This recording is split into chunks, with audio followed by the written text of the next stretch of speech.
Hey folks, this is Humble Dragon coming at you again from the Humble Dragon Dojo. And at the risk of repeating myself, I repeat myself a lot, but when it comes to self-defense, your basics are what's going to save you. Complex movement and all kinds of crazy, wrist locks and throws and takedowns, they're kind of a last resort. What you want to do is you want to dispatch your enemy as quick as possible and get to safety. That's what karate was developed for in the beginning. It was a civilian self-defense system, back in the early 19th century or late 19th century. Early 20th century is when it went to Japan and it got the sporting element put to it. Okay. So one of the things that you want to, kind of do when you're thinking self-defense is you don't want your enemy in front of you. You don't want to go toe-to-toe with your enemy. And that's where that 3K karate came in, where everything was straightforward. You'd throw a low block to block a kick, or if it was Bob throwing a kick, you throw a low block, step in and punch. Oh, I'm square on with my enemy. I don't want that, okay? So I'm going to go over the first basic kata that everybody's going to learn when they first get into karate, and it's been called many different things. I call it Kion kata because it's the basic kata. It's a very simple kata done in an H pattern with turns, low blocks, and center punches, and again, these aren't blocks necessarily, okay? So in the wildcatic nature of a fight, fists are flying and everything like that. If you get a hold of something in karate here, and you know where it is, a lot of it goes by feel. Okay, a lot of self-defense goes by feel, finding the head, getting an arm. Okay, so the very first movement in the basic Kion kata is you start in yoi. Put the hand in the air, turn, low block, step in, center punch, meaning to the center of the body. Now everybody thinks what that was, or they try to translate that, when karate kind of lost its, I don't know, they lost it when it started becoming a sport. They interpreted this as blocking a front kick, stepping in and punching. Okay, and that's a long-range technique that you might use in a sporting competition, okay? But in self-defense, that's not going to work.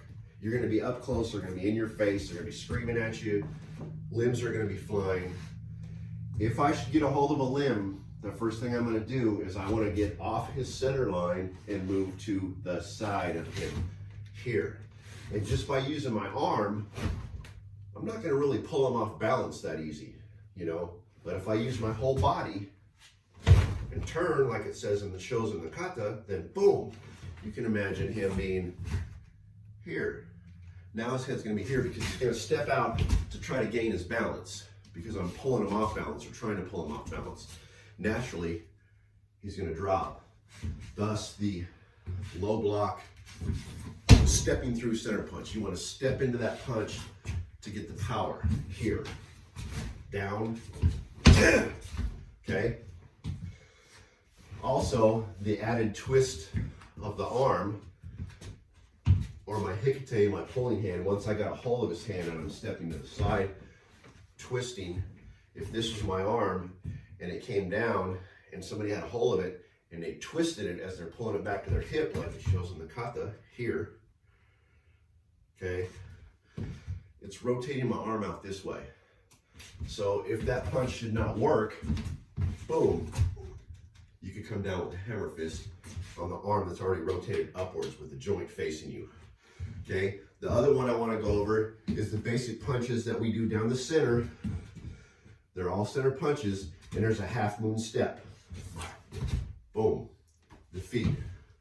Okay, the footwork right there plays a real important role. Okay, there are throws in karate. We just don't punch and kick. So if you're, again, inside, flailing fists and everything like this, get a hold of him. Okay, and it's a push-pull motion to try to take him down, right? I'm pulling and pushing and stepping in behind the leg. So you have this, okay? So that's the first two basic motions of your first kata, or Kion kata. Little lock, center punch, move step, stepping in. It's a push-pull type thing. So try to look at your basics as, you know, something other than just striking, okay? They have combative application. And again, one of the first things you want to do if you're going to throw shots is you want to throw them shots from over here, okay? At his disadvantage. You know, you don't want to stand square toe-to-toe, so that's why you have this, stepping to the side, using your body to pull him off balance, stepping through and punching. And then here, the half moon step was just to get around and take him off balance. Okay, it's that same motion. So don't abandon your basics. They're gonna save you, especially when it comes to self-defense. Anyway, that's all I got. Quick little message this morning from the Humble Dragon Dojo. Hope you all have a great week. This is Humble Dragon. Peace out, y'all.